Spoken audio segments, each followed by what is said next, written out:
রমজানের শুরু থেকেই জেলা উপজেলা স্থানীয় হাট বাজারের মোড়ে মোড়ে ফুটপাতে এবং রেস্তোরাঁয় জমে উঠেছে ইফতারি বাজার।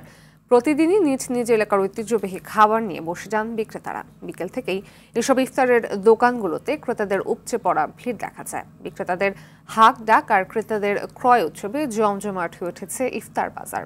দর্শক, লালমনিরহাটের ইফতার বাজারের খবর জানাতে সরাসরি যুক্ত হচ্ছেন সহকর্মী তন্ময় আহমেদ নয়ন। নয়ন, আপনার এলাকার ঐতিহ্যবাহী ইফতার সামগ্রী কি আমাদের জানাবেন? এছাড়া রাস্তার পাশের ইফতার বাজার কেমন জমে উঠেছে?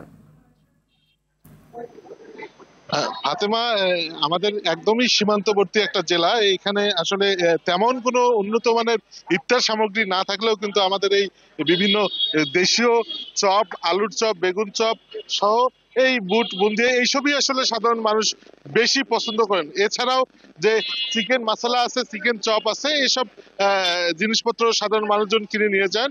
আমরা এই মুহূর্তে আছি লালমিনহাটের মিশন মোড় চত্বরে। এইটি হচ্ছে লালমিনহাট শহরের সবচেয়ে বড় ইফতার বাজার। এখানে লালমিনহাট জেলার বিভিন্ন দূর দূরান্ত থেকে লোকজন এখানকার খাবার মানসম্মত বিধায় এখান থেকে কিনে নিয়ে যান এবং বিক্রেতারা কিন্তু বেশ ভালোই ব্যবসা করছেন। আমরা এই মুহূর্তে একটু ছোট করে কথা বলতে চাই বিক্রেতার সঙ্গে। ভাই, আপনার কেমন বিক্রি? আমাদের ভালো হচ্ছে, ভালো পাচ্ছি।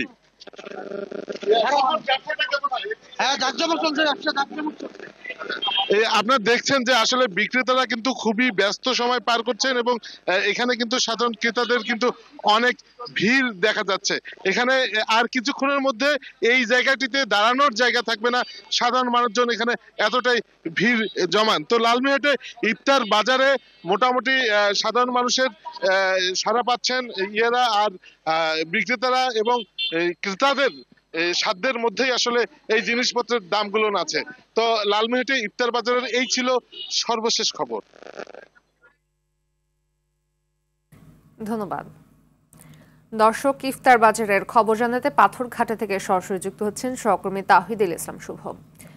শুভ, আপনার এলাকার ঐতিহ্যবাহী ইফতার সামগ্রী কি কি, আর এসব কেনার জন্য দোকানে ভিড় কেমন দেখছেন? সেই সাথে জানাবে যে দাম নিয়ে ক্রেতা বিক্রেতারা কি বলছেন।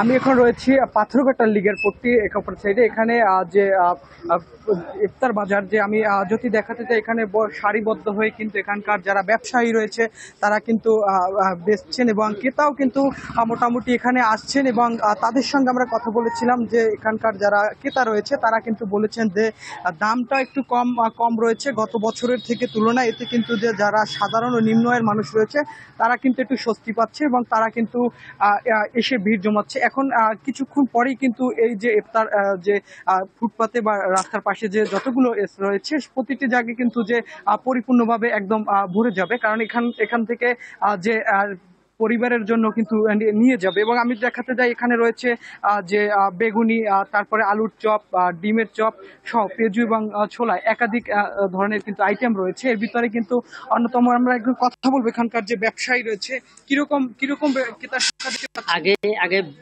শুরু হয়েছে তখন একটু বেচাকেনা ভালো হয়েছে, তখন 5 রোজা পর্যন্ত ভালো হয়েছে, তারপরে বেচাকেনা একটু কম। যেভাবে মাল আগে পয়লা বেশি বেশি বানাইতাম, এখন একটু কম বানায়, বেচাকেনা পরিমাণ অনেক কমে গেছে।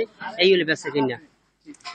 প্রথম রোজে আমরা কথা বলেছিলাম এখানকার একজন ব্যবসায়ীর সঙ্গে। তিনি কিন্তু বলেছেন যে প্রথম যখন শুরু হয়েছিল তখন কিন্তু বেশি ছিল, এখন কিন্তু যে ধীরে ধীরে কিন্তু যে প্রতিটি স্টোরে কিন্তু কম বেশি বেচা কেনা তারা করছে এবং কিছুক্ষণ পরে কিন্তু এটি পরিপূর্ণভাবে কিন্তু একদম ভরে যায়। স্থানীয় নিম্ন আয়ের মানুষ থেকে শুরু করে তাদের কিন্তু একদম এই যে লিগার পট্টির যে ইফতার বাজার, এই ইফতার বাজারে কিন্তু বিভিন্ন অঞ্চল থেকেও কিন্তু অনেকে নিতে আসে, কারণ উপকূলীয় অঞ্চল এই শহরকান্তিকে মুখোমুখি হয়। এখানকার যারা স্থানীয় থেকে শুরু করে কিন্তু যে পৌরবাসী সবাই, এই যে পুরো লাইনটি কিন্তু এখন ফাঁকা দেখা যাচ্ছে, কিন্তু কিছুক্ষণ পরেই কিন্তু যে লাইনটি পরিপূর্ণভাবে।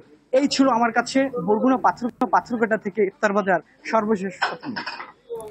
ধন্যবাদ।